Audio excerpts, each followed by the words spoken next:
হযরত সারা আলাইহিস সালাম বৃদ্ধা হয়ে গেলেন।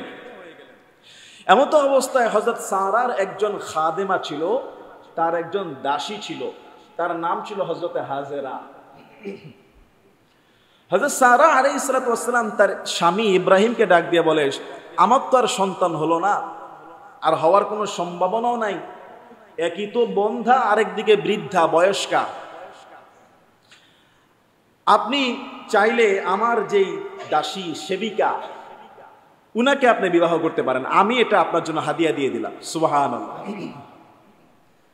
তাহলে ইব্রাহিম আলাইহিস সালাম বড় স্ত্রীর পরামর্শে, সারার অনুমতিতে বা তার বলাতে তিনি বিবাহ করলেন হযরত হাজেরা আলাইহিস সালামকে। সারা জীবন তো কোনো সন্তান পেলেন না, বয়সও হয়ে গিয়েছে। সূরা সাফফাত 23 নম্বর পারা 8 নম্বর পৃষ্ঠা ইব্রাহিম আলাইহিস সালামের এই কথাটা আসছে। তিনি আল্লাহর কাছে বলা শুরু করলেন, রব্বি হাবলি মিনাস সলিহিন, আল্লাহ আপনি আমাকে একটা সৎ কর্মশীল, একটা নেককার সন্তান দেন। সুবহানাল্লাহ। আচ্ছা, আল্লাহর কাছে কি কোনো কিছু অভাব আছে? অভাব নেই। তিনি কিন্তু বয়স্ক হয়ে গিয়েছেন, অনেক বয়স। আর সারা কি, উনি তো শেষ, বয়স্কা প্লাস বন্ধা, উনার তো পুরো অসম্ভব, শেষ। এখন হাজেরা আলাইহিস সালামকে বিবাহ করেছেন, আল্লাহর কাছে তো দোয়া আগেও করেছেন, এখনো করে, আল্লাহর দরবারে হয়তো কবুল হয় না। রব্বি হাবলি মিনাস সলিহিন, আল্লাহ নেক সন্তান দেন একটা। আল্লাহ পাক রব্বুল আলামিন এই 85 বছর বয়সে তার দোয়াটা আরশ আজিমে কবুল করে ফেলে। সুবহানাল্লাহ। এই বৃদ্ধা বয়সে, বুড়ো বয়সে আল্লাহ তাআলা দোয়া শুধু কবুল করে নাই, আল্লাহ তাআলা জানিয়ে দিলেন ফাবাশশারনাহু বিগুলামিন হালিম, ওগো পয়গম্বর ইব্রাহিম, শুধু দোয়া কবুল করি নাই, আপনার জন্য সবরশীল নেককার এক পুত্র সন্তানের সুসংবাদ আপনাকে দিয়ে দিলাম। সুবহানাল্লাহ। তাহলে হযরতে হাজেরাকে আল্লাহ তাআলা কার গর্ভে, দ্বিতীয় স্ত্রী হাজেরার গর্ভে, হযরত হাজেরা আলাইহিস সালামের গর্ভে আল্লাহ সন্তান দিয়ে দিয়েছে। এর ঠিক 13 বছর পরে, কত বছর? এই যে প্রথম সন্তান হাজেরার গর্ভে আসলো, এর ঠিক 13 বছর পরে ইব্রাহিম আলাইহিস সালামের ঘরে 3 জন ফেরেশতা আসছে, মানুষের সুরত ধরে এসে সালাম টালাম দিয়ে ইব্রাহিম আলাইহিস সালামকে বলছে, হে ইব্রাহিম, আপনি বড় স্ত্রী হযরত সারার ঘরে ইসহাক, আরেকজন পুত্র ইসহাকের সুসংবাদ গ্রহণ করেন। সুবহানাল্লাহ। কোন স্ত্রী? বড় স্ত্রী। হযরত সারা আলাইহিস সালাম এই কথা শুনে বলতেছে, আপনারা কি মশকরা করতেছেন, কি ঠাট্টা করতেছেন? একে তো বয়স হয়ে গেছে, বুড়ি হয়ে গিয়েছি, আর একে তো আমি বন্ধা, এটা কিভাবে সম্ভব? তখন ফেরেশতারা বলেছিল, এটা সূরা হুদে আছে, ফেরেশতারা বলেছিল যে আল্লাহ তাআলা যদি চায়, আপনারা অসম্ভবের কি আছে, আপনারা বিচলিত হচ্ছেন কেন? আল্লাহ তাআলার রহমত, আল্লাহ আপনাদেরকে সন্তান দিবে। ও নবী, আপনার বন্ধা স্ত্রী, বুড়ি স্ত্রী সারার ঘরে আপনার দ্বিতীয় সন্তান, পুত্র সন্তানের সুসংবাদ দেন। আল্লাহ নামও দিয়ে দিয়েছে, তার নাম হবে হযরত ইসহাক আলাইহিস সালাম। বলেন সুবহানাল্লাহ। এটা বলে নিলাম। তাহলে প্রথম স্ত্রীর গর্ভে যে সন্তানটা আসছিল, ওই সন্তানের নামও কোরআনে আছে, ওনার নাম হলো হযরতে ইসমাঈল আলাইহিস সালাম। এই যে দুইটা পুত্র সন্তান আল্লাহ তাকে বুড়ো বয়সে দিয়েছে। সূরা ইব্রাহিমের 13 নম্বর পারা 19 নম্বর পৃষ্ঠায় রয়েছে। তিনি বললেন আলহামদুলিল্লাহ, আয়াতটা এভাবে শুরু হয়েছে, আলহামদুলিল্লাহিল্লাযী ওয়াহাবানি আলাল কিবারি ইসমাঈল ওয়া ইসহাক।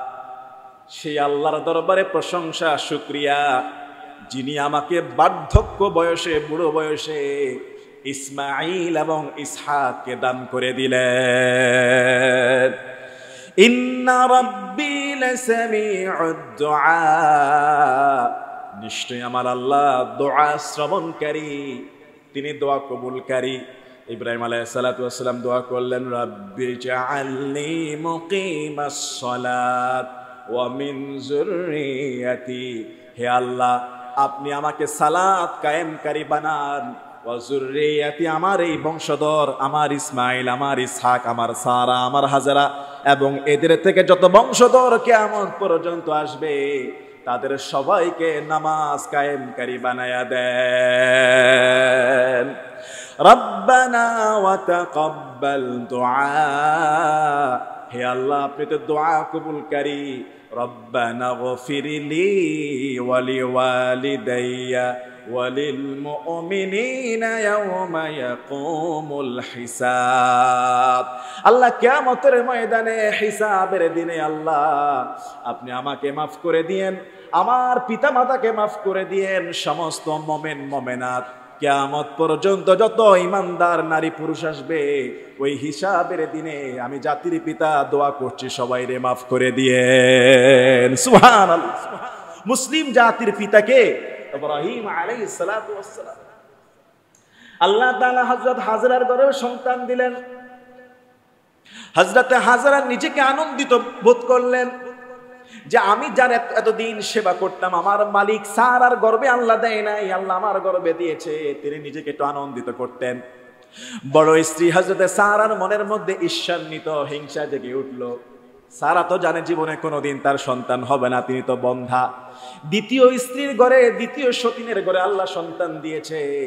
হযরতে সারার মনের মধ্যে একটু ঈর্ষান্বিত ভাব জেগে উঠল। পয়গম্বর ইব্রাহিম বলল, সারা তুমি আমার বড় স্ত্রী, প্রথম স্ত্রী, হাজরার ব্যাপারে যদি কোনো সিদ্ধান্ত দিতে চাও তোমার সিদ্ধান্ত আমি মেনে নিব। সুবহানাল্লাহ। ইব্রাহিম আলাইহিস সালাম বললেন, সিদ্ধান্ত আমি মেনে নিব, তুমি যেটাই সিদ্ধান্ত নিবা। হযরত হাজরা ভয় পেয়ে গেলেন, ঘর থেকে বেরিয়ে পালায়া চলে যায় দৌড়ায়া, না জানি কোন ক্ষতি হয়ে যায়। গর্ভের মধ্যে বাচ্চা আসছে, পালায়া চলে গেলেন, দূরে একটা কুয়ার কাছে গেলেন। কুয়ার কাছে, কূপের কাছে যখন গেলেন ফেরেশতা জিবরাইল হাজির হয়ে যায়। ও হাজেরা ভয় পেও না, তোমার সন্তানের ক্ষতি হবে না। তোমার গর্ভের মধ্যে দুনিয়ার 8-10 জন সন্তানের মতো সন্তান না, তোমার গর্ভে এমন একজন সন্তান, অত্যন্ত সৌভাগ্যবান সন্তান, যার বংশধর হবে আখিরি জামানার পয়গম্বর মুহাম্মদুর রাসূলুল্লাহ সাল্লাল্লাহু আলাইহি ওয়াসাল্লাম। ইসমাঈল আলাইহিস সালাতু ওয়াস সালামের বংশধর হলেন আখিরি জামানার পয়গম্বর। হযরত হাজরা বাড়িতে ফিরে গেলেন। এক মুফাসসির, এক ঐতিহাসিকবিদ তিনি বলেছেন, হযরত হাজরা যখন বাড়িতে ফিরে যায়, হযরত সারা কসম করলেন আমি হাজরার 3টা অঙ্গ কেটে ফেলবো, 3টা অঙ্গকে আমি ছেদ করে ফেলবো। পয়গম্বর ইব্রাহিম বলে, বিবি যেই মান্নত করেছো মান্নত পূর্ণ করো, তবে মানুষের 3টা অঙ্গ কাটতে গেলে ক্ষতিগ্রস্ত হয়ে যাবে, কষ্ট পাবে, রক্তাক্ত হবে, অঙ্গহানি হয়ে যাবে। পয়গম্বর ইব্রাহিম বড় স্ত্রীকে শিখায়া দেয়, তুমি যেহেতু মান্নত করেই ফেলেছো হাজরার 3টা অঙ্গকে কেটে ফেলবা, একটা কাজ করো, তুমি তার 2টা কান ফুটা করে দাও আর তারে খাতনা বানায়া দাও, তাহলে তোমার মান্নত পূর্ণ হয়ে যাবে। ইসলামের ইতিহাসে সর্বপ্রথম যিনি কান ফুটা করেন হযরত হাজরা। ইব্রাহিম আলাইহিস সালাতু ওয়াস সালাম ওই কানের মধ্যে কোনো বর্ণনায় আসছে, কিংবা তার পরবর্তীতে এটা সিস্টেম চালু হয়ে যায়, কান ছিদ্র করে দেওয়া হয়েছে। মেয়েদের কানের মধ্যে অলংকার ঢুকায়া দিলে ওই চেহারাটা আরো সৌন্দর্য বেড়ে যায়। সুবহানাল্লাহ। কান ফুটা করার ইতিহাসবিদরা বলছে তিনি মান্নত করছে তার 3টা অঙ্গ ছেদন করে ফেলবে। তো ইব্রাহিম আলাইহিস সালাম বলছে, তুমি যদি মান্নত করছো এটা তো পূরণ করা লাগবে। 2 কানে 2টা, আরেকটা কি খতনা। মেয়েদেরও খতনা হয় আরব দেশে, বাংলাদেশের প্রয়োজন নেই, এটা ওয়েদার কন্ডিশন। আর পুরুষদের মধ্যে সর্বপ্রথম যিনি খতনা করছে মুসলিম জাতির পিতা ইব্রাহিম খলিলুল্লাহ আলাইহিস সালাতু ওয়াস সালাম। 120 বছর বয়সে নিজের হাতে নিজে খতনা করেছেন ইব্রাহিম আলাইহিস সালাতু ওয়াস সালাম। কিয়ামত পর্যন্ত তার সন্তানদের খতনা বাধ্যতামূলক করে দেওয়া হয়েছে। সুবহানাল্লাহ, এটা সুন্নাহ। হযরত হাজরা তার 2 কান ছেদন করা হলো। সারা বলছে আমি তার সঙ্গে একসঙ্গে থাকতে চাই না, তাকে দূরে কোথাও পাঠায়া দেন, তারে দূরে চোখের থেকে আড়াল করে দেন।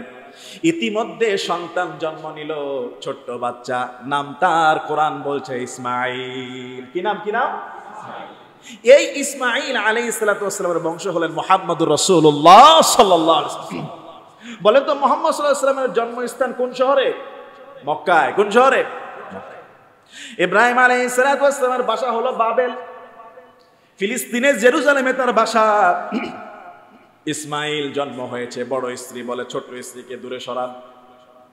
আল্লাহ তাআলা ইশারা করলেন, পয়গম্বর ইব্রাহিম আপনার দ্বিতীয় স্ত্রী এবং ছোট্ট বাচ্চা ইসমাঈলকে ওই জায়গায় রেখে আসেন যেই জায়গায় আমি বলতেছি।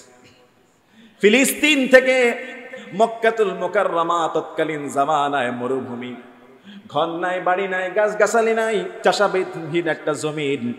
এমনকি কাবা ঘরটাও তখন দাঁড়ানো নাই, কিন্তু কাবার জায়গাটা একটা উঁচা টিলার মতো, মাটির উঁচু স্তূপের মতো। ইব্রাহিম আলাইহিস সালাতু ওয়াস সালাম হযরত হাজারা এবং ইসমাঈলকে সঙ্গে নিলেন। চামড়ার মশকে কিছু পানি, কয়েক টুকরা খেজুর, কয়েকদিন খাবারের জন্য রওনা হয়ে গেলেন। ওই যে বর্তমান যে কাবা শরীফটা, ওখানে একটু মাটির দলা, এর পাশেই হাজারাকে এবং ইসমাঈলকে রাখে। হযরত হাজারা বারবার জিজ্ঞাসা করে, এত দূরে কেন নিয়ে আসলেন? এইখানে কেন রেখে যাচ্ছেন? এখানে ঘর নাই, বাড়ি নাই, মানুষ নাই, গাছগাছালি নাই, ফলমূল নাই, পানি নাই, কোনো কিছুই নাই। আপনি আমাদেরকে মা সন্তান একাকি রেখে যাচ্ছেন। খাবার শেষ হলে কি খাবো জানি না, রাতের বেলা কিভাবে থাকবো জানি না। ওগো পয়গম্বর, কোথায় রেখে যাচ্ছেন? ইব্রাহিম আলাইহিস সালাতু ওয়াস সালাম কোনো কথা বলে না, চুপচাপ। তার ইচ্ছা বৃদ্ধা বয়সে সন্তান পেয়েছে। কেউ কি চায় এই বয়সে সন্তান পেয়ে চোখের আড়াল করতে? মুহাব্বতের ইসমাঈল, আল্লাহর ভালোবাসার পরীক্ষা। ইব্রাহিম আলাইহিস সালাম কথা বলে না, এটা তো তার সিদ্ধান্ত না। হযরত হাজরা আলাইহিস সালাতু ওয়াস সালাম ডাক দিয়ে বলে, ইব্রাহিম ওগো আমার প্রাণের স্বামী, এটা কি আপনার সিদ্ধান্ত নাকি আল্লাহর সিদ্ধান্ত? একটিবার বলেন, জানতে চাই। ইব্রাহিম আলাইহিস সালাম বলে, আমার প্রাণের স্ত্রী হাজরা, এটা তো আমার সিদ্ধান্ত না, আরশ আজিম থেকে সিদ্ধান্ত এসেছে। হযরত হাজরা তিনি বলে, ওগো আমার প্রাণের স্বামী, আর একটি কথাও বলবো না, আর একটি বারও আপনাকে অনুরোধ করব না আমাদেরকে নিয়ে যাওয়ার জন্য। এখানে কেন রেখেছেন একটা প্রশ্ন করব না। যেহেতু আরশ আজিমের রব, আমার রব, আপনার রব, ইসমাঈলের রব যেহেতু বলেছে এখানে রেখে যাওয়ার জন্য, আমি হাজারার এতটুকু বিশ্বাস, ঈমান, আর এতটুকু তাওয়াক্কালতু আলাল্লাহ, এতটুকু ভরসা আছে আপনি চলে যাওয়ার পরেও এখানে কেউ না থাকলেও আমার রব আমাদেরকে ক্ষতির মধ্যে ফেলে দিবে না। এতটুকু ঈমান, এতটুকু বিশ্বাস, ভরসা আমাদের আছে। হযরত ইব্রাহিমের বোনটা তো মানে না, বৃদ্ধা বয়সে সন্তান পেয়েছে, একটু চুমু খাবে, আদর করবে। তিনি তাদেরকে রেখে চলে যাচ্ছে বাড়ির দিকে, পিছনের দিকে তাকায় না, মায়া লাগবে। আল্লাহর পরীক্ষা না জানি আবার ভঙ্গ হয়ে যায়, পিছনের দিকে তাকায় না। চলতে চলতে চলতে চলতে যখন একটু বাঁকের মধ্যে ঢুকলেন, রাস্তার বাঁক মোড়, যে মোড়ে গিয়ে পরে পিছনে তাকাইলে আর দেখা যায় না। পাহাড়ের আড়ালে রাস্তার মোড়ে বাঁকে গিয়ে আর পিছনে তাকাইলে দেখা যাবে না। ওই জায়গায় গিয়ে চুপচাপ দাঁড়ায় গেলেন পয়গম্বর ইব্রাহিম। চুপচাপ দাঁড়ায়, ওই যে কাবা ঘরটা উঁচু টিলা, কেবলামুখী হয়ে দাঁড়ায়, দুইটা হাত তুলে ফেলছে। আজ পর্যন্ত ঐতিহাসিক সেই দোয়া সূরা ইব্রাহিম 13 নম্বর পারা আর 19 নম্বর পৃষ্ঠায় রয়েছে। ইব্রাহিম আলাইহিস সালাম দোয়া করে, সন্তানগুলোকে রেখে একটু দূরে গিয়া কাবামুখী হয়ে দোয়া করে। সেই দোয়া আজ পর্যন্ত কোরআন বলে রব্বানা, ডাক দিয়েছে রব্বানা বলে, হে আমার রব, ইন্নী আসকানতু মিন যুররিয়াতি বিওয়াদিন গায়রি যী যার'ইন ইনদা বাইতিকাল মুহাররাম। আল্লাহ, আমার সন্তান, আমার স্ত্রীকে এমন একটা জায়গায় রেখে যাচ্ছি যেই জায়গাটা হলো কাবা, সম্মানিত জায়গা, আল্লাহর ঘর, পবিত্র জায়গা গো আল্লাহ। এই জায়গায় কোনো ফসল হয় না, ফল হয় না, ফলাদি হয় না, পানি নাই, কিচ্ছু নাই গো আল্লাহ। বিওয়াদিন গায়রি যী যার'ইন ইনদা বাইতিকাল মুহাররাম। আল্লাহ, রব্বানা লিয়ুকিমুস সালাত, তারা যেন নামাজ ঠিকমতো পড়ে। ফাজআল আফিদাতাম মিনান নাস তাহওয়ি ইলাইহিম। ও আল্লাহ, জনমানব শূন্য এই জায়গাটার প্রতি, তাদের প্রতি মানুষের আকর্ষণ বাড়ায়া দিও, মানুষের মহাব্বত বাড়ায়া দিও, জনমানব শূন্য জায়গাটারে জমায়া দিও। ইব্রাহিম আলাইহিস সালামের দোয়া আল্লাহর দরবারে এমন ভাবে কবুল হয়েছে, আল্লাহ এমন জমাইছে, গোটা পৃথিবীর মানুষগুলো লক্ষ লক্ষ টাকা খরচ করে পঙ্গপালের মতো ছুটে যায়। সুবহানাল্লাহ বলবেন না? আর একটু জোরে বলুন সুবহানাল্লাহ। ফাজআল আফিদাতাম মিনান নাস, আল্লাহ এই জনমানব শূন্যতারে জমায়া দিও, তাদের প্রতি মানুষের আকর্ষণ বাড়ায়া দিও। সুবহানাল্লাহ। তাহওয়ী ইলাইহিম ওয়ারযুকহুম মিনাস সামারাত, আল্লাহ এদের তো সামান্য কয়েকদিনের খাবার দিয়েছি, আল্লাহ গো কোনো খাবার নাই, পানি নাই, তুমিও জানো গো আল্লাহ, রিজিকের অভাবে খাবারের অভাবে মেরে ফেলো না। মরুভূমি, প্রচন্ড রোদ, ছায়া নাই, গাছ নাই, পানির তৃষ্ণা লাগলে পানি শেষ হয়ে গেলে কিভাবে বাঁচবে আল্লাহ জানি না গো আল্লাহ, তোমার নির্দেশ বাস্তবায়ন করে চলে যাচ্ছি। তাহওয়ী ইলাইহিম ওয়ারযুকহুম মিনাস সামারাত, তোমার পক্ষ থেকে রিজিকের ফয়সালা করে দিও, লাআল্লাহুম ইয়াশকুরুন, তোমার রিজিক খাইয়া যেন তোমার প্রতি শুকরিয়া আদায় করতে পারে। সুবহানাল্লাহ। একটা দোয়া নামিয়া কত কিছু আছে এটার ভিতরে।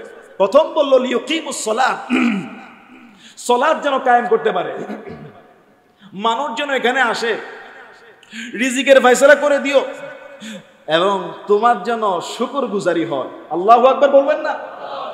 দোয়ার শব্দ চয়ন দেখেন মিয়া, খালি বয়ান শুনেন না, শিক্ষা নেন। নবী রাসূলদের কথার কত মর্যাদা, কত ওয়েট, কত মিনিংফুল, কত আবেগ, কত ভালোবাসা।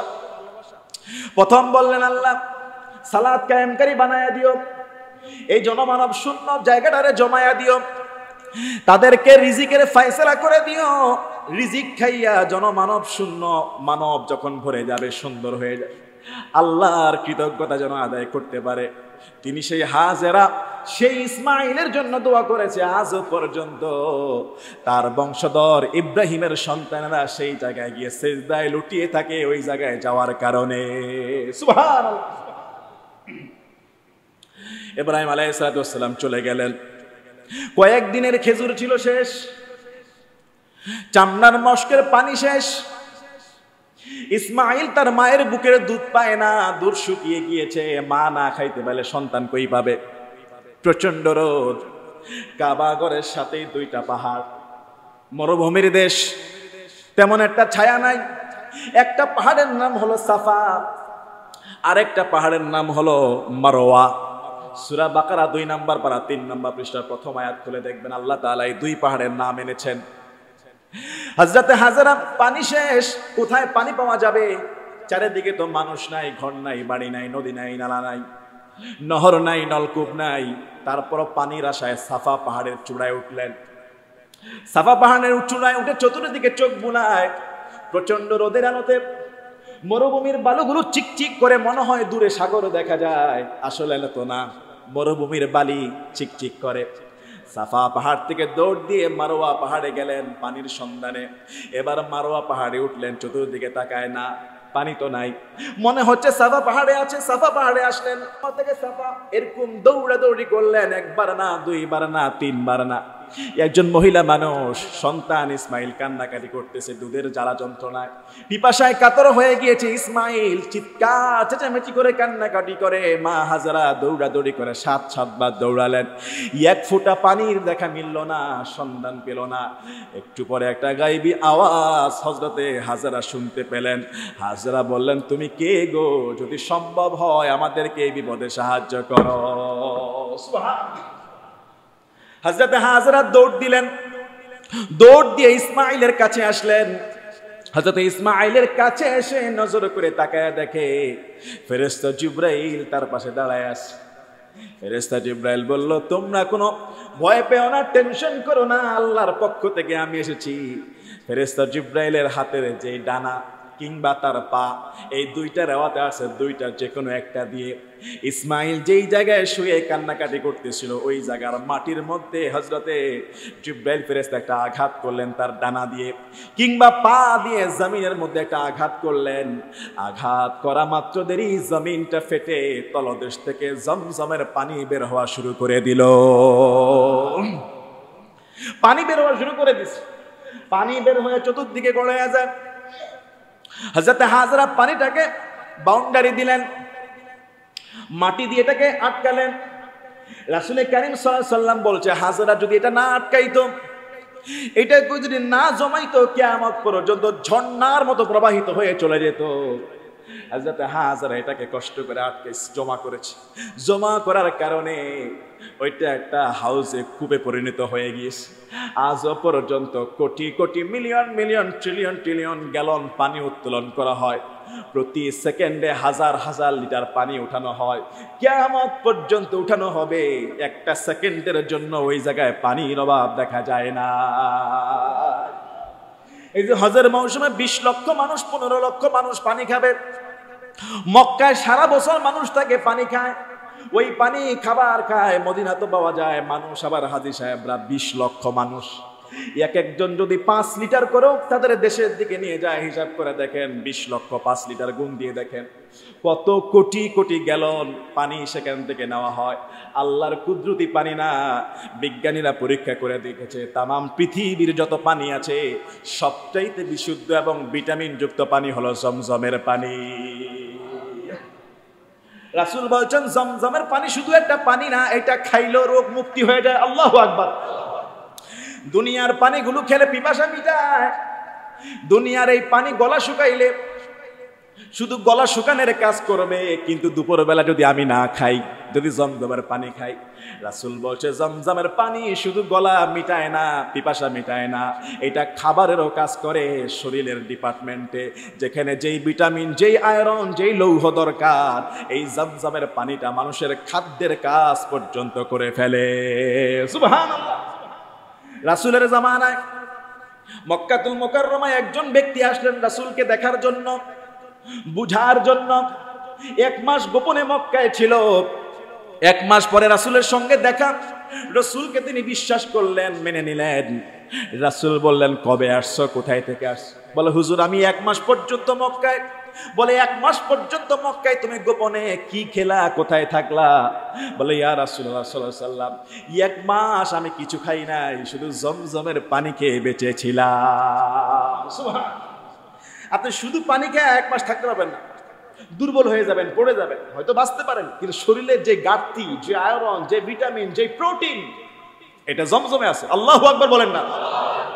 জমজম পানি শুধু পিপাসা মেটায় না, এটা মানুষের খাদ্যের কাজ করে, এটা মানুষের এনার্জি বৃদ্ধি করে।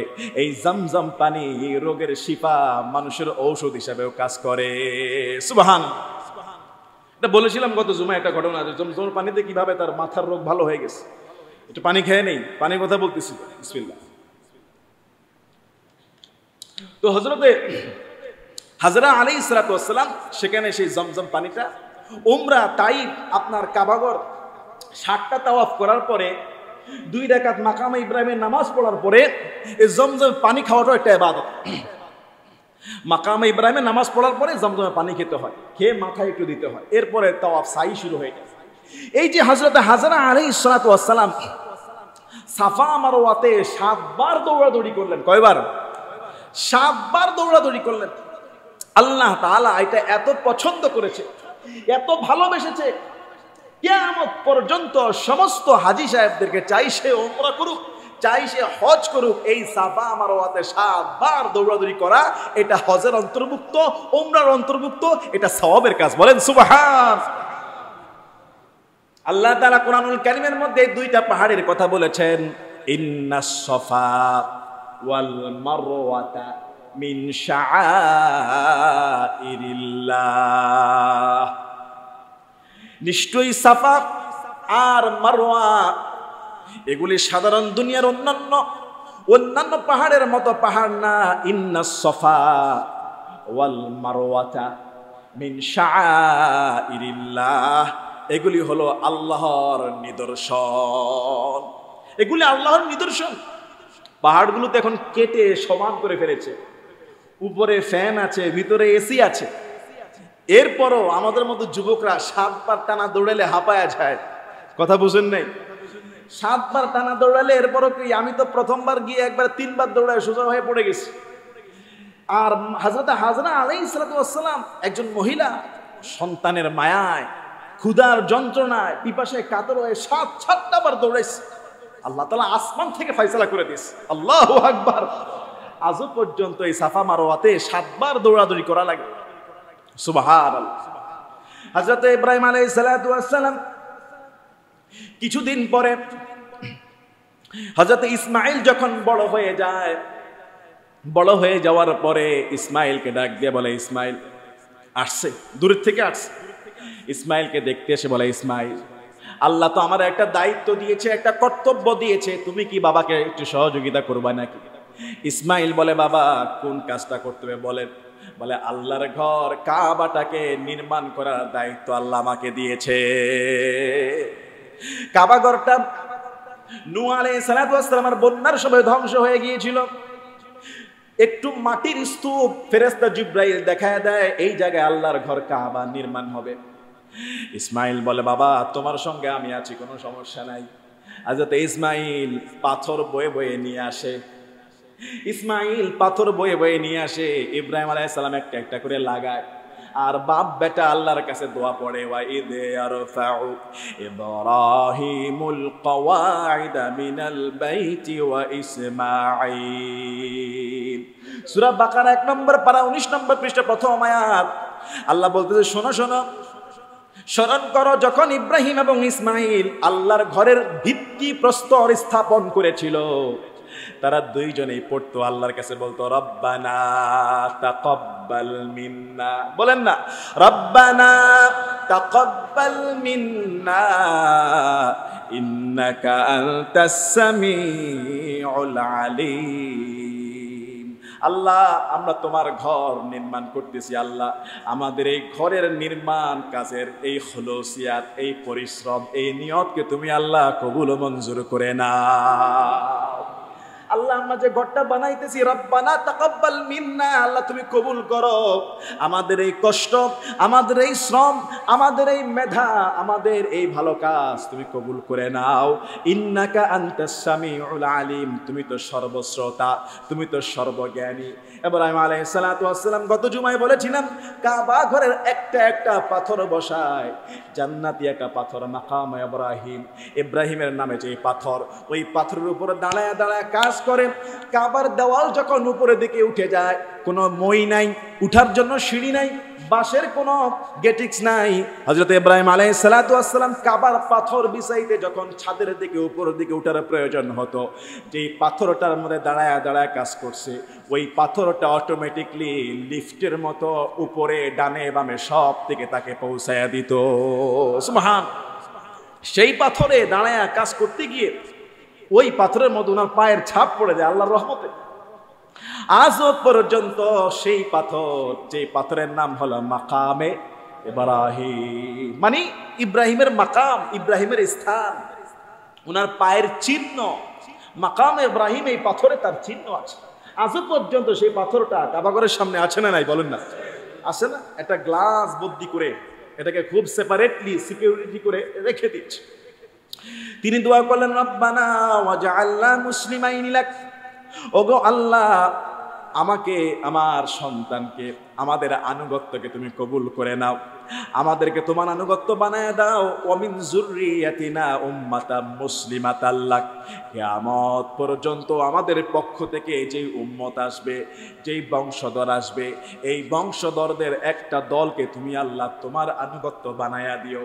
ওয়া আরিনা মানাসিকানা ওয়া তুব আলাইনা, হে আল্লাহ তোমার ইবাদত কিভাবে করব, হজ কিভাবে করব আমাদেরকে শিখিয়ে দাও, আমাদের তাওবা কবুল করে নাও। ইন্নাকা আনতাত তাওয়াবুর রহিম, তুমি তো সবচাইতে সেরা তাওবা গ্রহণকারী, তুমি তো দয়ালু, তুমি তো রহমান। ওগো আল্লাহ, রব্বানা ওয়াবাস ফীহিম, এদের মধ্য থেকে একজন রাসূল তুই পাঠায়া দিও, রাসূলাম মিনহুম ইয়াতলু আলাইহিম আয়াতিকা, এমন একজন রাসূল আমার বংশ থেকে, আমার ইসমাইলের বংশ থেকে এমন একজন রাসূল দুনিয়াতে পাঠায়া দিও, যেই রাসূল মানুষকে আয়াত পড়ায় পড়ে পড়ে মানুষকে শিখাবে, ওয়ায়ুআল্লিমুহুমুল কিতাব, মানুষকে কিতাবের শিক্ষা দিবে, ওয়াল হিকমা, হিকমতের জ্ঞান দিবে, ওয়ায়ুযাক্কিহিম, মানুষকে পবিত্র করবে। এমন একজন রাসূল তুমি আমাদের বংশ থেকে কবুল করে নিও। আল্লাহ তাআলাকে তিনি দোয়া করলেন, ইন্নাকা আনতাল আজিজুল হাকিম, তুমি তো পরাক্রমশালী, তুমি তো মহাবিজ্ঞ বিচারক। দোয়া কবুল হয়ে গেল। ইব্রাহিমের দোয়া ইসমাইলের বংশ থেকে আল্লাহ মুহাম্মাদুর রাসূলুল্লাহ সাল্লাল্লাহু আলাইহি সাল্লামকে পাঠায়া দিলেন, যিনি মক্কা মদিনায় দাওয়াত দিতেন, যে দাওয়াতের আলো গোটা পৃথিবীতে ছড়ায়া যায়। সুবহানাল্লাহ। ইতিহাস দেখছেন, ইতিহাস সাফা মারওয়ার ইতিহাস, জমজমের ইতিহাস, কাবার ইতিহাস। হজের মৌসুম চলতেছে, হজের মৌসুম। সূরা হাজ 17 নম্বর পারা। কাবাঘর যখন প্রস্তুত হয়ে গেল, ওয়াআদ্দিন ফিন্নাসি বিল হজ, আল্লাহ ওয়ার্ডার করলেন ইব্রাহিম এবার তুমি মানুষকে হজের দাওয়াত দাও, হজের দাওয়াত দাও, হজের ঘোষণা করে দাও। ওয়াআদ্দিন ফিন্নাসি বিল হজ ইয়াতুকা রিজালান ওয়া আলা কুল্লি দামিরি ইয়াতিনা মিন কুল্লি ফাজ্জিন আমিক। মানুষ যেন পায়ে হেঁটে হেঁটে আসে, মানুষ যেন উটের পিঠে চড়ে চড়ে আসে আল্লাহর ঘর তাওয়াফ করতে। হযরত ইব্রাহিম আলাইহিস সালাতু ওয়াস সালাম তাফসীরের মধ্যে আসছে, কেউ বলেছে এটা আল্লাহ ইব্রাহিমকে বলেছিল, কেউ বলেছে মুহাম্মদ সাল্লাল্লাহু আলাইহি সাল্লামকে বলা হয়েছে। ইব্রাহিম আলাইহিস সালাতু ওয়াস সালাম বলেন, আল্লাহ হজের দাওয়াত কিভাবে দিব? আমার যদি এখন ঘোষণা করি কে শুনবে? এখানে কেউ নাই, আমার ছোট্ট আওয়াজ কে শুনবে? আল্লাহ বলেন, ইব্রাহিম তুমি শুধু ঘোষণা করো, হজের আহ্বান করো, আমি আল্লাহ মানুষের কানে পৌঁছানোর দায়িত্ব নিলাম। তিনি কুবাইস পাহাড়ের মধ্যে উঠে গেলেন, অথবা কাবার আঙ্গিনা কুবাইস পাহাড়ের মধ্যে উঠে দুই কানে আঙ্গুল দিয়ে, ও দুনিয়াবাসী আল্লাহর ঘর বানালাম, আল্লাহর নির্দেশে হজের দাওয়াত দিচ্ছি তোমাদেরকে, এই ঘরে আসো, তাওয়াফ করো, সাই করো, হজ করো, আল্লাহর নির্দেশে তোমাদেরকে দাওয়াত দিচ্ছি। হযরত ইব্রাহিম আলাইহিস সালাতু ওয়াস সালাম পাহাড়ের উপর দাঁড়ায়, ওমরা যদি কেউ করেন, স্বর্ণকার কিংবা কামার যেমনি ভাবে আগুন জ্বালিয়ে লোহা থেকে স্বর্ণ থেকে ময়লাটাকে আলাদা করে ফেলে, রাসূল বলছেন স্বর্ণকার কিংবা কামার যেভাবে লোহা থেকে লোহাটাকে পরিষ্কার করে ফেলে আগুনে পোড়ায়া, স্বর্ণ থেকে যেভাবে ময়লা আলাদা করে স্বর্ণ আলাদা করে ফেলে, কেউ যদি হজ আর উমরা করে আল্লাহ তাকে ঠিক ওইভাবে তার গুনাহগুলো মুক্ত করে দেয়, তার দারিদ্রতাকে দূর করে দেয়। আল হাজ্জুল মাবরুরু লাইসা লাহু জাযাউন ইল্লাল জান্নাহ, হজ্জ মাবরুরের সওয়াব জান্নাত ছাড়া আর কিছুই না। মান হাজ্জা লিল্লাহি ফালা ইয়ারফুস ওয়ালা ইয়াফসুক রাজাকা ইয়াউমিন ওয়ালাদাতু উম্মুহু। রাসূল বলছে, যে ব্যক্তি হজ করতে গিয়ে পাপাচারের কাজ করলো না, অশ্লীলতার কাজ করলো না, হজ করতে গিয়ে গুনাহের কাজ করলো না, যারা হজটা কবুল হয়ে যাবে এমন ভাবে ফিরে আসবে যেন সদ্য ভূমিষ্ঠ বাচ্চা, নিষ্পাপ মাসুম বাচ্চা। সুবহানাল্লাহ। এজন্য আল্লাহর কাছে দোয়া করা, আল্লাহ যেন আমাদের সবাইকে হজ্জে বাইতুল্লাহ জিয়ারতের তৌফিক দান করে, বলেন না আমিন। আল্লাহর সেই ঘর বাইতুল্লাহ, সাফা মারওয়া, আরাফা, মুজদালিফা, মিনা, জমজম, আল্লাহ যেন বারবার জীবন আমাদেরকে কবুল করে, বলুন না আমিন। এবং যারা